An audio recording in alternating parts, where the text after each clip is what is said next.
Good day, everybody. Mike here. Time for another video, or try at one anyway. Today what I want to do a video about is 12 gauge smoothbore shotgun adapters. I do have a bunch of them and I have tested them quite a bit. So let's just go through and see what we have here. 9mm 45 ACP, 357 mag, 44 mag, 45 long Colt. All these adapters were purchased from a company called a Shooter's Box, which is a US based company, and they have quite a variety of adapters. I'm not going to bore you with their site, but you know, they have 2 pages of adapters available. They have rifled and smoothbore. At the time they were only offering smoothbore, so that's what I ended up with.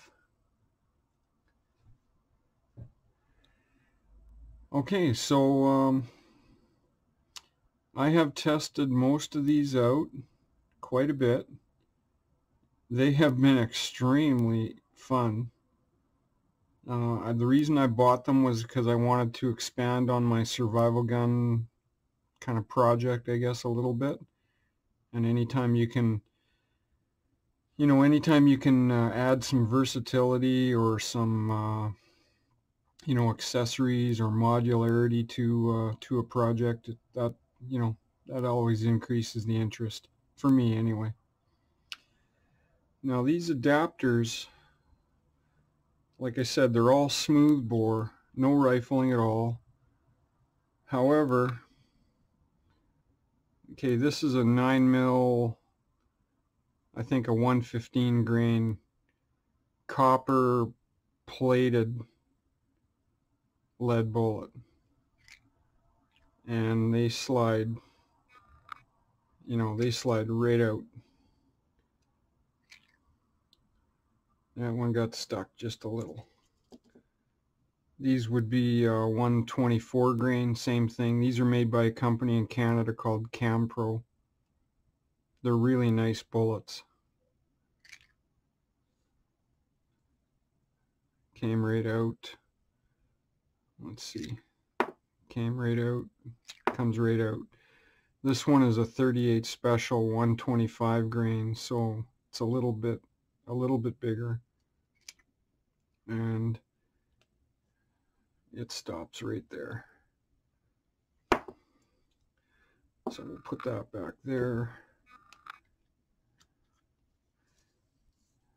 Try and keep this organized or I'll get all mixed up and I won't know what I'm talking about next. 45 ACP. I have shot this one quite a bit as well. These are 230 round nose cast bullets, which I purchased locally, and they actually stop right at about where they should. Try this one. Yeah, same thing. They all stop, there's a bit of friction in those ones. And then over here, see, I'm already mixed up. I don't know what's going where. Okay. 357 Magnum. Same thing. They just slide right through.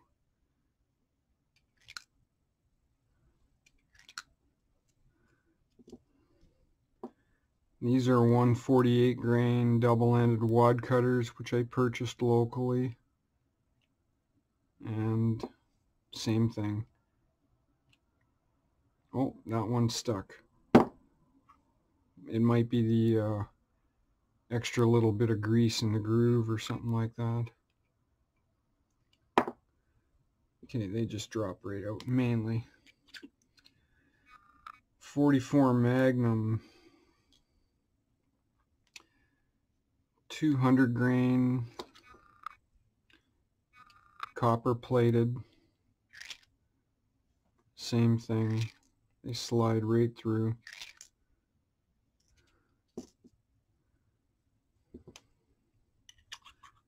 Next we have the 45 Colt, which, okay, before I forget, the reason I have all this stuff laid out is so I won't forget about something if I can.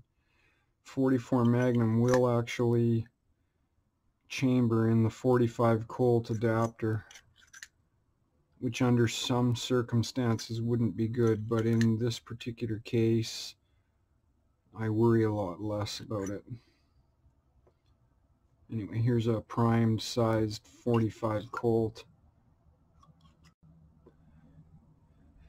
This is jacketed Hornady 300 grain hollow point, which I got most of a full box given to me at the range one day.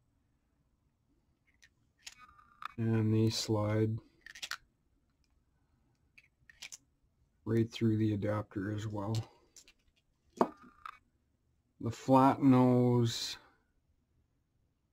I think these are 250 grain or 255 grain 45 Colt bullets. They actually stop, you know, 2/3 of the way through, I guess.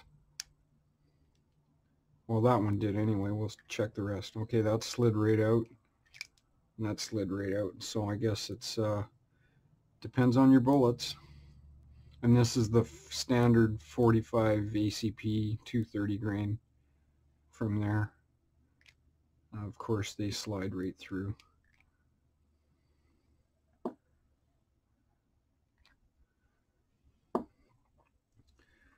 Okay. So I have shot these quite a bit. I know I mentioned that already a couple of times, but that's how YouTubing goes. They're all fun to a degree, and they all keep me busy at the range. And that's what this is here to remind me about. It's really easy to get hung up on group sizes and velocities, and before you realize it, you're not really having any fun. So I've been using these to fill the time when I do go to the range, test my short-barreled 12 gauge. As far as the accuracy goes, I have noticed in testing that the 9mm and the 45 ACP really do perform better with what I assume is high velocity ammo. When I shot them, it was with factory ammo. And group sizes, I don't know, I think they're somewhere around a foot at 50 yards, which is not acceptable for most shooters. However, I guess for a survival gun, that would be, you know, that would be a dead moose at, you know, if you were at short range. I hope I never have to shoot a moose for that purpose, though. With hand loads, I haven't done any 9mm hand loads, so I can't tell you that. With the 45 ACP hand loads that I was using, I was doing Trail Boss 45 ACP loads, and I basically blasted away my target stand before I even put any noticeable hits on target. The accuracy was down quite a bit, but that's probably because I was shooting at really low velocities. When it comes to the rimmed adapters for 357, 44, and 45 Colt, I've been having a really fun time with these, loading pistol caliber shot shells, which I don't know why, but they're like super fun to shoot. Pop cans were flying, and there's a lot of learning that goes involved as far as, you know, what powders you're going to use, wadding materials, overshot cards, it just doesn't end, which is great because it keeps me busy and it keeps me interested. So I don't think I'm going to be shooting any of these out of the 45 adapter. It would be just too much of a waste. I will shoot some of these ones.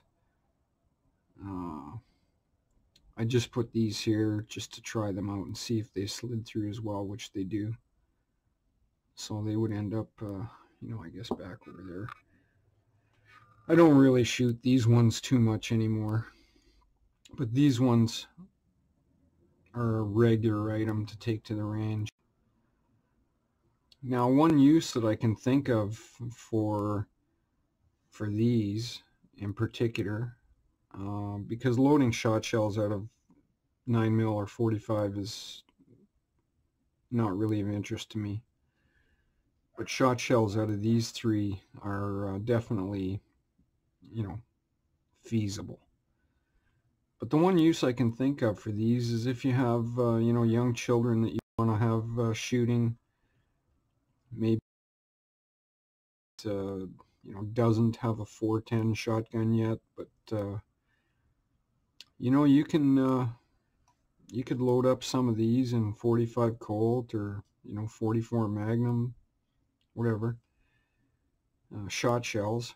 There's basically no recoil, and you could let your son or your daughter shoot your gun, and for the rest of their life they're going to remember that when they were 8 or 10 years old they got to shoot the old man's 12 gauge, and it's going to make for a fun story for them for a long time.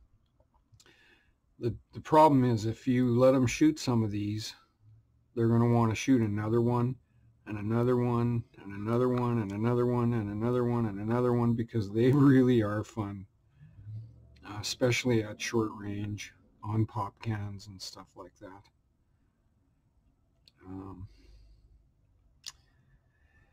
I guess, if anybody is really interested in these type of things, I have documented most of the shooting and most of the targets and most of the loading procedures and the tools I used and how I made the wadding that I have purchased but haven't used yet on my website, which is linked on the main screen on the banner.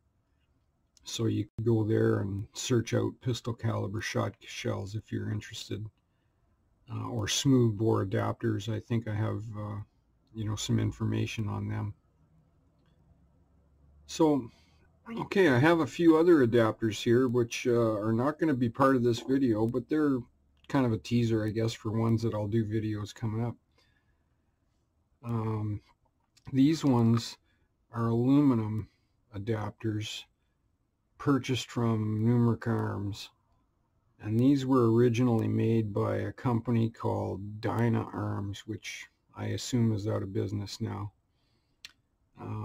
These are rifled, and they are aluminum, and I have shot them. They do have potential, however, that's going to be in another video.